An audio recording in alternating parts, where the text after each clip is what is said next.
Okay, Sakura Quest, you've got my attention, and I heard some rumblings about this possibly being like basically leading a dark horse, kind of race right now, and that's Sakura Quest. And this first episode of Sakura Quest was very entertaining and it really got my attention. So let me explain to you guys first. So our main male character is basically about a girl who is a typical college student, typical person, right? Typical real life person, and she's looking for a job during school, right? And we see that her mom and her family or whatever, whoever's on the phone, they didn't really state who was on the phone. It's some female. And they even said, hey, this is the last month we're actually sending you money, and you need to get your stuff together. You got to get your act together, right? And so we find out that she actually has sent in 30 job applications, and all of them have been rejected. I don't know why. No one knows why, right? And I'm hoping, like, maybe they kind of flushed that out. I don't know. She's just been rejected. So, I mean, that's not really the point. She's been rejected from 30 freaking job applications. And so she hates the countryside. We found out that she originally came from the countryside and she wants to stay and or live in Tokyo. She thinks it's boring out in the country and there's nothing to do, which, well, she finally gets that job request accepted. That application finally goes through and someone says, hey, we got a job for you.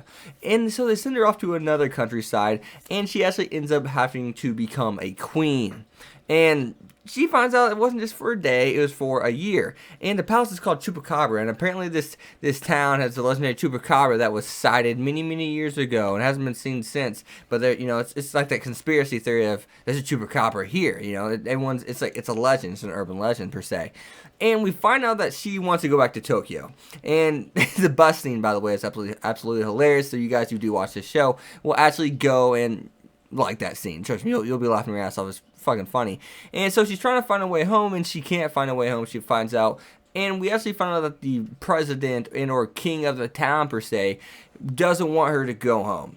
Because he wants her to actually revive the town, revive the city.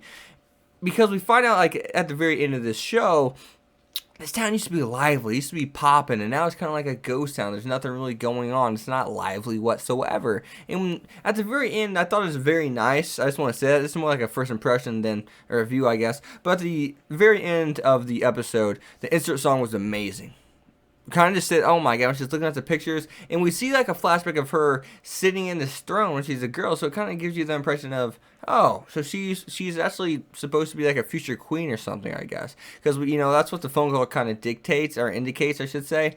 Whenever it's kind of like, you should come back home, help your mom and stuff like that. It's kind of like, wait a minute, but we found out that she actually wasn't a queen. She was a queen, quote unquote, though, and she was at the same town in which she got the job application from. So she's like, oh, I've been here before. So that's where that memory came from. It came from this town, and she, as she keeps continuing to look onward and at the pictures, she finds out that this town was lively. And she came here when it was lively before. So kind of like, and the music is absolutely perfect for that, guys. And the opening was absolutely amazing also. Like, I love how they cut scenes and like the melody would like drop and then like pick back up for a certain scene. It's really cool. You'd have to watch it. And it's kind of like hard to talk about the show because I'm not really sure where it's like, how it's going to go, where it's going. But it's just a really interesting first episode, and it's definitely original content. I haven't seen anything like it. This seems like it's going to be original all the way through. I mean, the plot itself's already original, but everything seems to be, for the most part, original. I mean, really interesting story. I'm really interested to see where it goes. It seems as if it's to be funny. It's listed as a comedy, but it's more of a serious tone this episode. So I'm wondering if it's going to be like one of those shows that should be like multiple genres, but it's not. But yeah, Sakura Quest. Great first episode. It did what it's supposed to. It got me interested. It has me, wanting to ask more.